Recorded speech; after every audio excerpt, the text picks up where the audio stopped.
अस्सलाम वालेकुम, नमस्कार। आज हमारे गोल्फकर की आवाज़ है कि हम उत्तर दिनाजपुर के गोल्फकर 2 की जो एक आवाज़ की एक ऑर्गेनाइजेशन एनजीओ बना है। आज कुछ दिनों से हम लोग जो इंटरनेट में मौजूदा हाल देख रहे थे मर्चेंट टोला का, आज हम लोग यहाँ पहुँचने की कोशिश की और पहुँचे माशाल्लाह। आज यहाँ का आंखों तक का हाल हम लोग बात करेंगे। हम लोग यहाँ पहुँचे, हमारे साथ मुकीम भाई है, हमारे एनजीओ के वाइस प्रेसिडेंट, हमारे साथ हमारे ट्रेजर जनाब साजिद भाई है, हमारे प्रेसिडेंट खुर्शीद साहब है, वसीम भाई है, और भी हमारे साथी नसीम भाई है, कुर्बान भाई है। हम सब आए हैं। हम लोग यहाँ इसलिए आए हैं कि कुछ दिनों से यहाँ का जो हालात देख रहे हैं, आदमी भूखे हैं, बहुत भूखे हैं आदमी। इस तरह का यहाँ हाल है, आप आए दिन देख रहे हैं कि यहाँ एक कटान हो रही है। आप दिखा सकते हैं कि यहाँ बताया जाए कि बहुत दूर तक बस्ती थी। हम लोग बात करेंगे यहाँ के जो भी और आम हजरात हैं, तो उनसे जानने की कोशिश करेंगे। जी, आप बताइएंगे थोड़ा। मैं लगभग 2 किलोमीटर दूर 20 तक, लेकिन अभी तक इसके लिए कोई प्रशासन या कोई सरकार की तरफ से कोई मदद नहीं मिली है, न इसके लिए कोई रोकथाम हुआ है।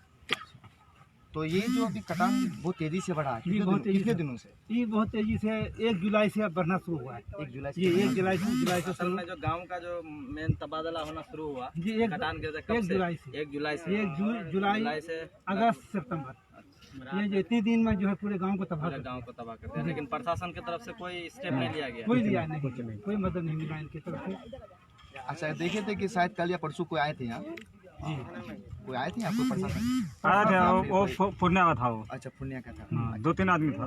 ऐसे तो कितने मीडिया वाले आते हैं, और कल भी आए थे, और पर कल जो है अफसर ईमान साहब की तरफ से वो भी आए थे। वो भी आए थे। कुछ जो हम यानी ये भी भेजा, मदद भी किया जी, मदद भी किया माशाल्लाह। जहाँ तक हुआ हमसे वो मदद भी किया। तो क्या डिमांड करने चाहते हैं आप इलाकों के, मतलब आप अपने जो लीडर रहनुमा हैं, जो आपके एमएलए हैं, एमएलए साहब कौन है आपके यहाँ के एमएलए? अब्दुल जलील मस्तान। जलील मस्तान साहब आए यहाँ? कहाँ है? क्यों नहीं आए? अब वही जाने, हम वही जानेगा, वो नहीं आए। वो तो बार बार एमपी तो सर किशनगंज की है जी, किशनगंज के जावेद साहब है, वो तो खबर लेते ही नहीं है, खबर नहीं लिए। यही वो खबर नहीं लेते हैं। तो आप लोग आंख मूंद करके वोट कैसे दे देते हैं? बस यही अब कहीं ना अपना कहीं बात बड़ी भी ये है, जिम्मेदारी जब वो ले नहीं, कोई अगर नहीं ले, नहीं, जब पहले आए दिन सोचना पड़ेगा, मार के रहा है आज वो थोड़ा डाल देता है, भरोसा देके देने के बाद जो है ऐसे है कि वोट ले लेता है, हम लोग को फौसला बहला के, यानी जैसे हो चुनाव करके हम ये कर देंगे, वो कर देंगे, तुम लोग का मुसीबत दूर कर देंगे, रोड बना देंगे, कम्युनिकेशन करा देंगे, सारा कुछ कर देंगे। लेकिन हाँ, वोट लेने के करता, जब वोट ले लिया तो किसी को पता नहीं। तो यहाँ एक जरूरी ये चीज़ है कि आपके जो इलाके के नौजवान हैं, जी, जो पढ़ लिख रहे हैं जी, तो वो जानकारी को एक इकट्ठा करके कि कौन किस काम के जिम्मेदार है, वो अगर आवाज़ उठाए, जरूरी है। जी। अभी हर इलाके से जवानों को उठने की जरूरत है, सिर्फ बुढ़ापा के छोड़ नहीं देना होगा कि कोई वोट मांगने आ रहा है एमएलए या एमपी, तो उनसे सवाल करने के लिए उनको भी खड़ा कीजिए। जी, उनको उनको नौजवानों को आगे बढ़ना बहुत जरूरी है। तो रही बात कि आपके प्रशासन लीडर जो किए हैं, हम लोगों पर कोई तोहमत लगाएंगे नहीं, क्यों ना एक आउट एरिया से हम लोग आते हैं, वो आप लोग सवाल कीजिएगा। लेकिन हम लोग जो आए हैं, हम लोग एक्चुअली गोल्फकर 2 की आवाज़ जो एक ब्लॉक में हम लोग एक social welfare and health and also corruption and corruptors के खिलाफ हम लोग आवाज़ उठा रहे हैं। तो साथ में हम लोग यहाँ आए, हम लोग इसलिए यहाँ आए कि ये मेरा एरिया नहीं। बहुत साथियों ने कहा कि वो तो बिहार है, हम तो बंगाल के हैं, बोले ना सर, बहुतों ने बोला, लेकिन दिल नहीं थामा, दिल नहीं माना। दिल इसलिए नहीं माना कि इस देश को बचाने के लिए खुदीराम बोस, भगत सिंह, उन लोगों ने अपना जवानी को खत्म किया इस देश को बचाने के लिए, बंगाल और बिहार को बचाने के लिए नहीं। मैं मानता ये हूँ कि सबसे बड़ी चीज इंसानियत है, चाहे वो हिंदू हो, मुस्लिम हो, सिख हो, क्रिश्चियन हो, वो कोई भी हो। मैं ये कहना चाहूँगा यहाँ के लोगों से भी कि सिर्फ नेताओं के भरोसे ना बैठे, आप लोग कोशिश करें और आवाज़ दें उन तमाम बिजनेसमैन को, वो तमाम और भी कारोबारी इंसानों को, और आवाज़ दें आप लोग कि किस तरह की यहाँ तकलीफ़ है। और मैं भी, हम लोग गोल्फकर 2 की आवाज़ की तरफ से भी हम लोग दावत सुखन देते हैं। हम लोग इल्तिजा करते हैं तमाम लोगों से जो यहाँ आए और आकर के यहाँ की परिस्थिति को देखते हुए यहाँ लोगों की मदद करें। क्योंकि हम लोग, मैं खुद 2017 के बाढ़ जो आया था हमारे इलाके में, 13 और 14 अगस्त की रात में हमारे घर में पानी घुसा था। कहा जाता है कि जिसके घर में पानी घुसता है उसको दर्द पता चलता है कि क्या पानी का दर्द होता है। तो हम में से सभी के घर में पानी घुसा था, हम लोग रो रहे थे। एक दिन पानी घुस गया, चावल धान कुछ बचा नहीं पाए, लेकिन सुभान अल्लाह माशाअल्लाह हम लोग का घर बचा, हम लोग घर गिरा नहीं था। लेकिन 2 दिन की परेशानी के लिए हम लोग को लगभग 1 महीना झेलना पड़ा, घर को साफ करने में, घर को माहौल को सुधारने में, सही करने में। लेकिन बहुत अफसोस की बात, रोना आ रहा है हमें कि इस इलाके का तो घर ही नहीं है। कहा था कि जिनका घर नहीं हो तो वो कहीं और बसेरा कर लेगा, जिनका घर हो तो वो कुछ भी खा के अपने घर में रह लेगा। क्योंकि हर गरीब, हर इंसान के लिए, हर अमीर, हर जात के आदमी के लिए जो जरूरी चीज के लोगों का घर नहीं है। मैं कहना चाहूँगा प्रशासन से, और मैं कहना चाहूँगा तमाम लीडरों से जो हमारे अगल बगल के, चाहे किसी भी ब्लॉक से आता हो, चाहे वो बिहार के हो या बंगाल के हो, कोई भी एमएलए हो, कोई एमपी हो या बड़े बड़े बिजनेसमैन हो, मैं उन सब से इल्तिजा करूँगा, ये हिंदुस्तान है। आप इस हिंदुस्तान को बचाने के लिए आप मर्चिंग टोला को पहले बचाइए। जी मर्चिंग टोला ये बिहार बंगाल की नज़र से आप ना देखें। मैं आप सबसे गुजारिश करूँगा कि सब ज़मीनी स्तर पर आके काम करें। चूँकि आज भी जो जहन ये लेकर के है कि वोट बैंकिंग के लिए या कोई चीज़ के लिए, हम लोग किसी चीज़ के लिए नहीं आए, हम लोग ह्यूमैनिटी के लिए आए, इंसानियत को बचाने के लिए आए। कुछ बातें हमारे खुर्शीद साहब रखेंगे ह्यूमैनिटी के लिए कि आदमी किस तरह से यहाँ मदद करे और आदमी को कैसे यहाँ आना चाहिए। सर कुछ बातें आप बताइए।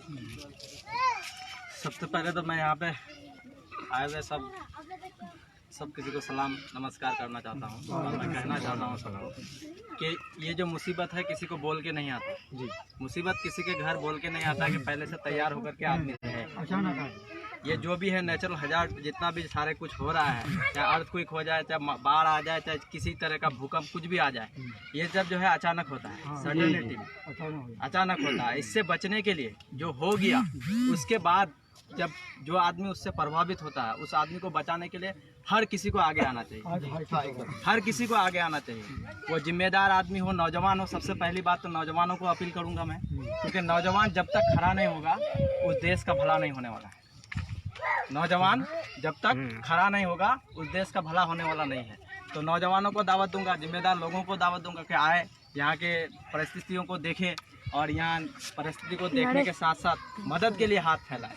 जी सबसे बड़ी बात है, मदद के लिए हाथ फैलाए। किसी का कुछ दे देने से किसी का तरक्की नहीं हो जाने वाला है। बस दुख में सुख में आदमी को एक साथ राब्ता रखना चाहिए एक दूसरे से। जिस तरह खुशी में किसी के यहाँ दावत होती है, खुशी खुशी जाते हैं, दावत खा करके चले जाते हैं। अगर उस इंसान के ऊपर दुख पड़ता है, अगर हम वहाँ पे भी उसी खुशी के साथ, उसी राजी के साथ अगर जाएं और उसके हमदर्द बन जाएं, तो वो सबसे बड़ी इंसानियत का पैगाम है जी। इंसानियत का सबसे बड़ी पैगाम है। इसलिए हम सबके सामने हाथ जोड़ के निवेदन करते हैं और रिक्वेस्ट करते हैं कि सब जिम्मेदार आदमी जितने भी हैं इलाके के, सब कोई आए और यहाँ आकर के मदद के लिए हाथ फैले।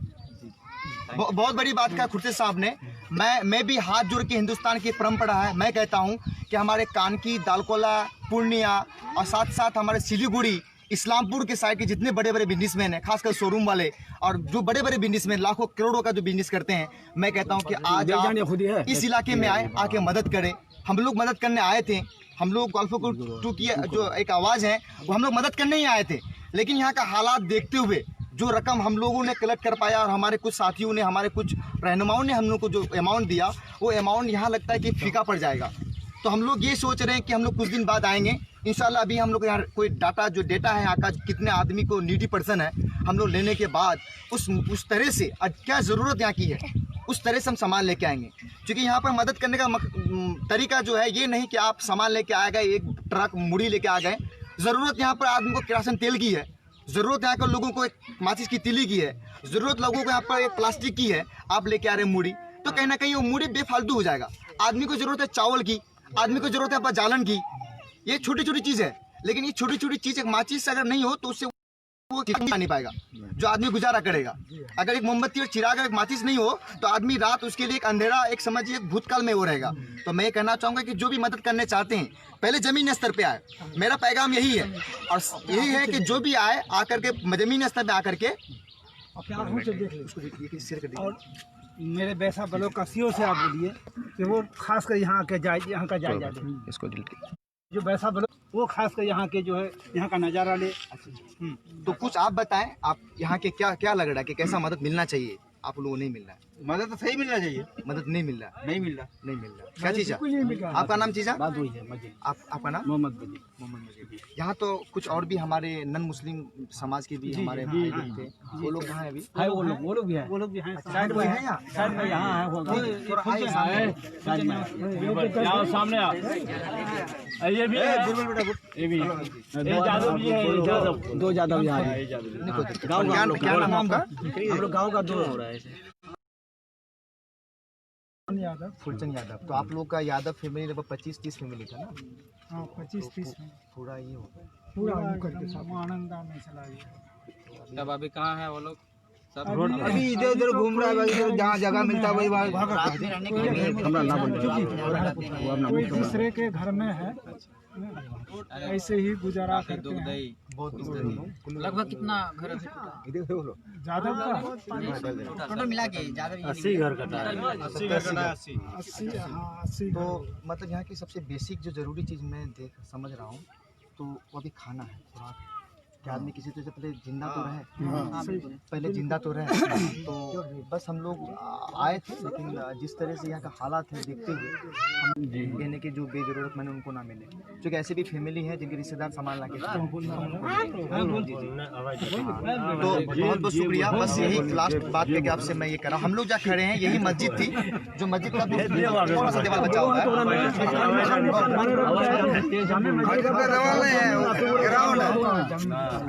बाजू से कलर डालने को काम मत करी, सामना हो यहाँ से। हाँ बोल। आपका नाम? बीरबल यादव। बीरबल यादव। हाँ, आपका घर कहाँ था? उधर घर पूरब तरफ चला आप लोगों का मतलब यादव फैमिली एक था। कितना करते हैं वहाँ? गया। अभी है कुछ उधर? कोई घर नहीं एक छोटे घर नहीं है। हम लोग का बादी मुस्लिम था। तो पहले मतलब आपका हाँ, घर था, पहले हम ही लोग का था, गया। मतलब आप पहले आपका घर गया, इसके मुझे भी चला गया, दोनों चला गया। दोनों चला और गया। यहाँ तक कि एटलीस्ट मस्जिद भी चली गई। मस्जिद यहीं थी। मस्जिद यहीं पे थी। और हिंदू मुस्लिम नहीं देखे तो यहाँ पे बंगाल बिहार भी ना देखे, नहीं। कुछ देखना नहीं होगा। आदमी को मदद चाहिए, यहाँ मदद चाहिए। मदद चाहिए। हाँ। जरूरी है इसको यहाँ पे हाँ। मदद। तो देखिए आप लोग जो है ना, आप लोग यहाँ के एक्टिव लड़के हैं, मैं उन लोगों से कहना चाहूँगा कि वो लोग आगे बढ़े और जो जिस काम के लिए जिम्मेदार है उनके घर पे जाके धरना दे कि हम लोग को मदद चाहिए, आप क्यों यहाँ सोए हुए हैं, कि उनको परेशान कीजिए, उनसे हक लीजिए। कोई नेता आता है, कहा जाता है कि हक के लिए अगर नहीं बोलेंगे ना तो नहीं होगा, आपको आवाज़ लगाना होगा। आज हर हुकूमत, हर इंसान गूंगे और बहरे और अंधे हैं, आपको आवाज़ लगाना होगा अपने मदद के लिए, अपने हक के लिए। सही बात। बात तो बुझ रहे हैं। तो जो भी है, बस बहुत अफसोस हो हम लोग आकर के। ये हम लोग इसलिए वीडियो बना रहे कि आदमी देखिए कि हम लोग किस हालत में यहाँ कहाँ आए हैं। तो आप लोग भी थोड़ा सा अपने आवाज़ को बढ़ाइए। जो जिस काम के जिम्मेदार है, जो आते हैं, जो बेसिक चीज़ है, बस खुराक है। यहाँ आदमी को पहले चाहिए खाना। यहाँ घर किसी को भी जरूरत नहीं। हाँ, पहले पेट। सबसे बड़ा पेट है ना। मुल्ला जी नहीं है, मुल्ला जी है। जी, बड़ा पेट है ना जी। तो जरूरत जो अभी है, जी, सबसे बहुत जरूरी चीज़ क्या है आप लोगों के लिए? बस पेट के लिए खाना चाहिए। खाना चाहिए। जी तो बहुत जरूरी मतलब खाने की सामान। जी, खाने के सामान चाहिए। हाँ, क्योंकि यहाँ आदमी का तो चावल धान भी कहीं ना कहीं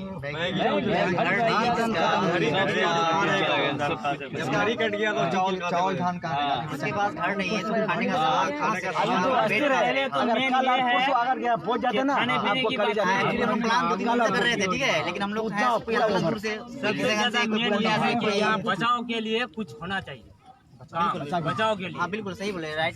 ये बहुत सही बात बोले। बचाव के लिए होना चाहिए। किसी तरह तो खाया जाए, एक टाइम नहीं, 2 टाइम नहीं।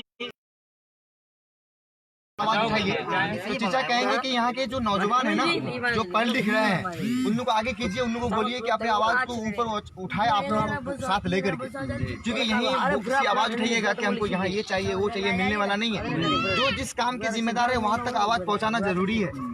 बात तो बुझ रहे हैं। तो यहाँ के नौजवानों को मैं दावत दूंगा कि आप लोग आगे बढ़े और हेल्प करेंगे इंशाल्लाह। इस तरह हो। तो कुछ दिन बाद हम लोग आएंगे, बहुत जल्द आएंगे। हम लोग आज ही पूरा प्लान के साथ आए थे, लेकिन हम लोग आने में 9 बजे निकले हैं, लेकिन पहुँचते 3:30-4 बज गए। अभी यहाँ पहुँचे नहीं हो पाया। तो रोड खराब है ना। एक्चुअली हम लोग कोई कानपुर से, कोई किशनगंज से, कोई पूर्णिया से आते हैं, हम लोग का इधर काफी लेट हो गया। सब साथी अलग अलग हम लोग देखे से। ऐसा एक घाट होते हुए नहीं इधर से 22 हो गया है। ये लोग कानकी से आए, हम पूर्णिया से, वो दलकुला से आए, गंडाल से आए, कोई चाकुलिया से आए, सब कोई हम लोग हालात देखा, बहुत बुरा हाल है। आज जिस नियत से और जिस तरह के प्लानिंग से हम लोग आए थे, वो प्लानिंग और जो रकम था हम लोग का, जो डोनेशन करने का, जो यहाँ पर देने के लिए, वो बहुत छोटा एक नज़र आ रहा है ये सामने। क्योंकि 70-80 से ज़्यादा लोगों को मदद की ज़रूरत है, हर किसी को ज़रूरत है। अगर हम अभी 5 को देते तो और आदमी परेशान। तो कहीं ना कहीं मैं समझता हूँ कि 2 दिन और बर्दाश्त कर ले। यहाँ के हमारे जो भी हमारे अजीज दोस्त, हमारे जो साथी हैं, जो हमारे बड़ा अब्बा, हमारे चाचा, जो हमारे जो भी फैमिली के हैं, हम लोग इंसानियत के लिए काम करते हैं। हम लोग बंगाल बिहार नहीं देखते हैं, हम लोग कोई इलाका नहीं देखते हैं। जहाँ ज़रूरत पड़ेगी इंशाल्लाह हम लोग पहुँचेंगे और बहुत जलाएंगे। तब तक के लिए शुक्रिया। जय हिंद, जिंदाबाद।